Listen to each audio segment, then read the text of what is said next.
Hello friends, welcome back to my channel. I hope आप सब अच्छे होंगे। आज आप सबके साथ मनी प्लांट को शेयर करने वाले हैं।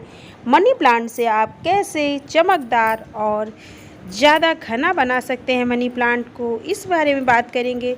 बहुत से लोगों की प्रॉब्लम होती है कि उनके प्लांट में जो पत्तियां निकलती हैं वो एकदम ग्रीन होती हैं, उनमें इस तरीके का वेरिएशन नहीं होता है। तो कौन सी ऐसी खाद है जिसको देने से आपके पौधे की जो पत्तियां निकलेंगी वो कुछ इस तरीके से निकलेंगी। आप पत्तियों को देख रहे होंगे तो देखिए, ऐसा लग रहा है कि आपका मार्बल वाला मनी प्लांट है, लेकिन ये सादा वाला मनी प्लांट ही है जिसकी पत्तियां इतनी चमकदार हैं और इनमें वेरिएशन भी आप देख सकते हैं। तो जो खाद आज आप सबके साथ शेयर करेंगे उससे पौधों की जो पत्तियां हैं उनमें चमक आएगी, साथ ही साथ आपकी पत्तियां जो नई निकल कर आएंगी उनमें इसी तरीके का वेरिएशन होगा।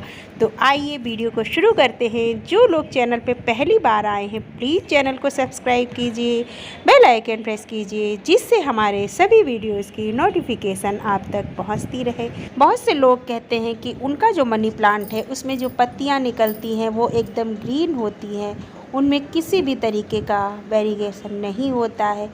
तो ये अलग अलग मनी प्लांट होते हैं, ऐसा बिल्कुल भी नहीं है। मनी प्लांट की जो सादा वैरायटी जिसमें सादी पत्तियां निकल कर आती हैं उसी में इस तरीके की भी पत्तियां निकल कर के आएंगी, लेकिन आपको कुछ जो ट्रिक्स हैं उनको फॉलो करना होगा, तब आपके पौधे में इस तरीके की पत्तियां निकलेंगी और आपका कलर वेरिएशन बना भी रहेगा।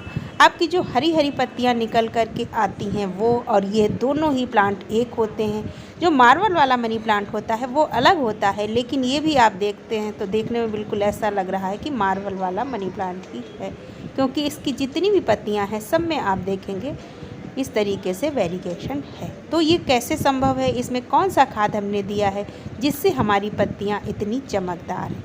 तो पहले बात करते हैं मनी प्लांट कैसा पौधा है, इसे कैसे रखना चाहिए, कहाँ रखना चाहिए, फिर वो कौन सी खाद है जो हम अपने पौधे को देते हैं जिससे ऐसी पत्तियां निकलती हैं, उस पे बात करें।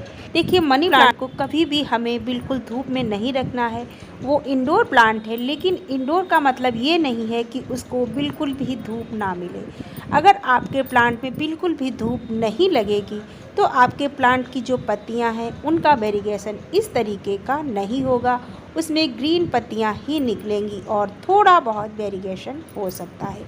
इसलिए इस चीज़ का हमेशा ध्यान रखिए कि आप अपने प्लांट को जब इंडोर रखते हैं तो ऐसी जगह पर रखें जहां पर उसे हल्की फुल्की धूप पड़ती रहे, मिलती रहे, तो आपकी पत्तियों में इस तरीके का कलर वेरिएशन रहेगा, वरना आपकी पत्तियां धीरे धीरे वैसी ही बिल्कुल ग्रीन ही निकलेंगी।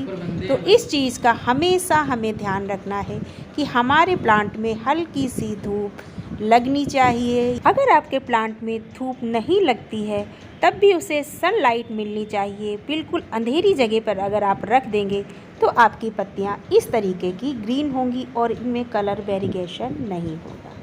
तो इसके लिए सबसे पहला काम है कि आपके प्लांट को हल्की सी धूप मिल सकती है तो धूप मिले, और अगर धूप नहीं तो सनलाइट ज़रूर मिलनी चाहिए। नंबर 2, आप अपने प्लांट को कभी भी बहुत अधिक पानी ना दें। जब बहुत अधिक पानी हो जाता है तब भी आपके प्लांट की पत्तियों की जो चमक है वो चली जाती है। इसलिए आपकी पत्तियों में शाइन बनी रहे, इसके लिए प्लांट में पानी तब ही दीजिए जब उसका पानी सूख जाता है। यानी हर दिन हमें अपने मनी प्लांट को पानी भी नहीं देना है। और बरसात में जब बरसात होती है तो एक आधा बारिश का पानी आप अपने प्लांट पर ज़रूर पड़ने दीजिए। तीसरा और सबसे ज़रूरी काम है प्लांट को फर्टिलाइज़र देना। मनी प्लांट को हर 10-15 दिन पे हमें फर्टिलाइज़र नहीं देना है, लेकिन 2 से 3 महीने में एक बार आप अपने प्लांट को अगर फर्टिलाइज़र देते हैं तो इससे जो इसकी पत्तियां हैं वो चमकदार रहती हैं और इसके साथ ही साथ आपके प्लांट की ग्रोथ भी बहुत अच्छी होती है, आपका पौधा घना हो जाता है। जब किसी भी प्लांट को एनर्जी मिलती है, ताकत मिलती है, तो उसमें ज़्यादा पत्तियां निकलती हैं, पौधा ज़्यादा घना होता है और चमकदार होता है। तो आज आपके साथ जो फर्टिलाइज़र शेयर करने वाले हैं वो आपको आसानी से घर पर ही मिल जाएगा और उसके देने के बाद आपके पौधे की पत्तियां चमकदार होंगी और ग्रोथ भी अच्छी। तो ये हैं सरसों के दाने। सरसों के दाने में बहुत से सारी चीज़ें पाई जाती हैं, calcium, iron, magnesium, phosphorus, potassium. तो इसको हमें पीस करके अपने प्लांट में देना है। ये सारे तत्व पौधे के लिए बहुत ही ज़रूरी होते हैं। जितने पौधों में आपको देना है, जितने प्लांट्स में आपको इस फर्टिलाइज़र को देना है, उसी हिसाब से आप मात्रा को घटा या बढ़ा सकते हैं। एक प्लांट के लिए 1 चम्मच काफ़ी है। 1 चम्मच फ्रेश चाय की पत्ती और 1 ग्लास पानी में इसको आप भिगो दीजिए। सरसों के दाने की जगह पर आप सरसों की खली का भी इस्तेमाल कर सकते हैं। दोनों का सेम रिजल्ट रहता है। बहुत ज़्यादा गर्मी होने पर आप इस फर्टिलाइज़र को नहीं दें, और जब बरसात हो या सर्दी का टाइम हो इस फर्टिलाइज़र को आप दीजिए। देखिए आपके प्लांट की पत्तियाँ कितनी चमकदार और घनी रहती हैं। रात भर के लिए इसको भिगोना है, और जब आप इसको भिगो देंगे तो इसका कलर दूसरे दिन चेंज हो जाएगा, क्योंकि चाय की पत्ती भीगने के बाद अपना कलर छोड़ देती है। इस तरीके से जब भीग जाए तो इसमें आपको सादा पानी भी मिलाना है। बिल्कुल इसी तरीके से इस लिक्विड को नहीं देना है। जितना लिक्विड है, 1 ग्लास हमने पानी लिया था तो 1 ग्लास इसमें हमें सादा पानी ऐड करना है, और उसके बाद अपने प्लांट्स को आप दे दीजिए। इस फर्टिलाइज़र को देते समय आपको एक चीज़ का ध्यान रखना है कि जब आपके प्लांट की मिट्टी बिल्कुल सूखी हो उसी टाइम पर आप इसे दीजिए, क्योंकि गीली मिट्टी में हमें कोई भी फर्टिलाइज़र जो लिक्विड है वो नहीं देना चाहिए। 1 ग्लास भर के एक प्लांट में देंगे।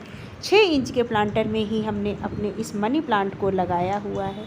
मिट्टी एकदम सूखी है, उस टाइम पर हम अपने पौधे को ये फर्टिलाइज़र देंगे। जो सरसों की खली होती है उसको देने से या सरसों के दाने को भिगोकर देने से सेम रिजल्ट ही आपको मिलेगा। आपके पास दोनों में से जो भी चीज़ हो आप उसका इस्तेमाल कर सकते हैं। सरसों की खली दे रहे हैं तो एक छोटा टुकड़ा ही आप भिगोइए, उतना एक प्लांट के लिए काफ़ी रहेगा।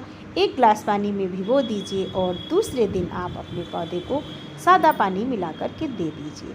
आप सरसों के दाने को पीसने के बाद मिट्टी में इस तरीके से भी दे सकते हैं। 1 चम्मच ले लीजिए सरसों का पिसा हुआ और मिट्टी में इसको डाल करके मिला दीजिए, तब भी आपको रिजल्ट वही मिलेगा।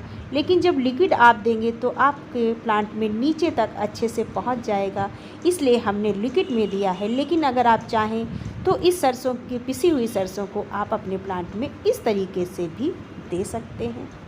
एक बार इस खाद को डाल करके देखिए, रिजल्ट आपके सामने रहेगा। हमारी जानकारी अगर अच्छी लगी है तो प्लीज़ वीडियो को लाइक कीजिए, शेयर कीजिए। नेक्स्ट वीडियो में फिर मिलते हैं किसी अन्य टॉपिक के साथ। Bye bye.